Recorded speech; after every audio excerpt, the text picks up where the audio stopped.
Donc jusqu'à maintenant, on a vu tous les scénarios où les choses se passent bien dans notre application, mais quid de quand on a des erreurs dans notre application? Qu'est-ce qui se passe si une requête d'API ne marche pas ou timeout? Qu'est-ce qui se passe si la base de données n'arrive pas à trouver une ressource qu'on recherche? Plein de choses peuvent mal se passer dans une application complexe. Mais Nest peut nous aider à renvoyer des erreurs faciles à comprendre pour les utilisateurs. Avec Nest, il y a plusieurs options qu'on peut utiliser. On peut throw une exception HTTP, utiliser les objets de réponse spécifiques aux librairies, et on peut même créer des intercepteurs et utiliser des filtres d'exception qu'on couvrira plus tard dans ce cours. Donc voyons voir les exceptions HTTP en action en ouvrant notre Coffice Service et en l'appliquant à notre méthode findOne. On va thrower un statut code différent pour un scénario très commun, celui où un utilisateur ou une utilisatrice essaie de requêter un café qui n'existe pas dans notre base de données. On va commencer par assigner notre return value ici à Coffees, à Coffee. Et maintenant, on va ajouter une condition pour checker si notre coffee n'existe pas. À l'intérieur de notre if, on va throw une new HTTP exception qui prend en premier paramètre notre message d'erreur, donc on va mettre coffee not found, et qui prend en deuxième paramètre le status code HTTP. Du coup, on va se resservir de l'enum qu'on a utilisé tout à l'heure, HTTP status, et on va mettre not found, qui devrait nous répondre 404. Pour finir, on sait que si notre code arrive après ce if, on a notre coffee, donc on peut retourner notre coffee. Si on enregistre nos changements et qu'on teste ça avec une requête, à l'id 2, on peut voir que ça nous répond notre erreur avec une 404, parce qu'il n'y a pas de café avec un id 2. Notez aussi que Nest a des méthodes helpers pour toutes les erreurs communes. Elles sont pratiques quand on sait exactement quelle erreur on va retourner, et pour avoir quelque chose de plus simple et plus lisible. Ça inclut des classes comme par exemple NotFoundException, Internal Server Error Exception, Bad Request Exception et plein d'autres. Donc on va retourner dans notre service, et on va passer à une de ces exceptions simplifiées.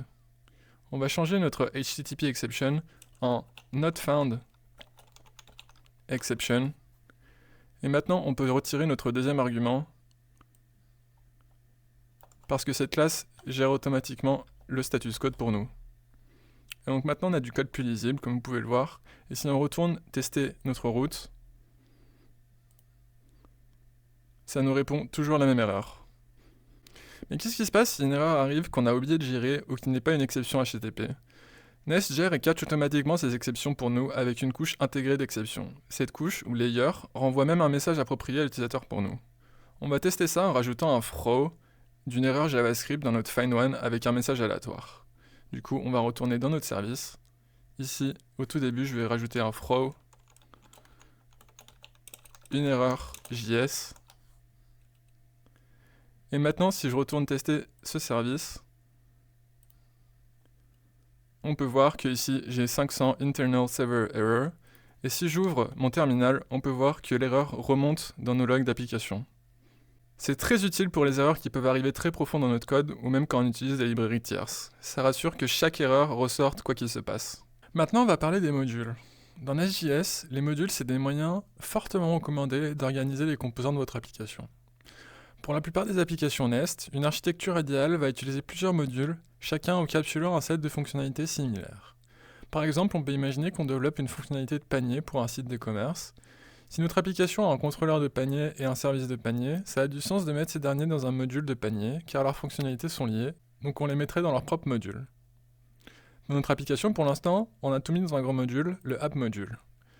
On va encapsuler notre travail qu'on a déjà fait sur le Coffice Controller et sur le Coffice Service et les ramener ensemble dans leur propre Coffice module.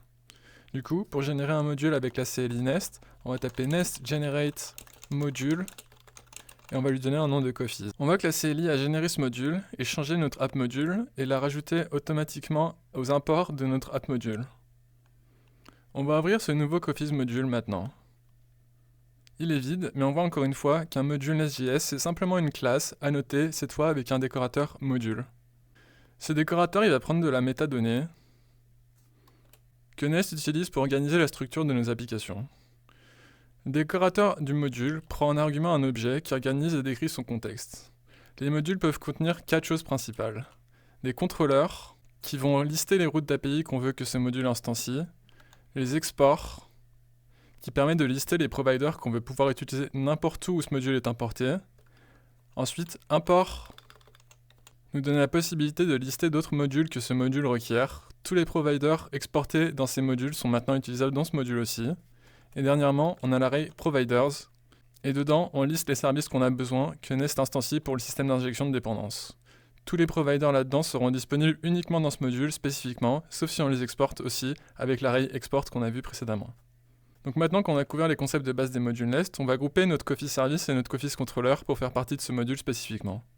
On fait ça pour apprendre à grouper et à modulariser les fonctionnalités de notre application. On va commencer par la propriété Controllers, qui encore une fois liste les contrôleurs qui vont être à disposition dans ce module, et ça prend un array, et dans cet array, on va lister Coffee's Controller. Ensuite, on va rajouter les providers, qui est aussi un array, et dedans, on va inclure notre Coffee Service. Et ça indique au système d'injection de Nest qu'on va se servir de ce provider. Et voilà, c'est tout pour ce module. Une chose importante à retenir ici, c'est qu'initialement on avait notre Coffee Controller et notre Coffee Service en tant que partie de notre app module, et donc on va venir changer ça. Ça va prévenir des bugs possibles parce que sinon ils seront instanciés 2 fois si on les enlève pas. Du coup on va enlever ici et ici. On voit aussi qu'on a bien notre import de Coffee's module. On peut retirer ces imports ici.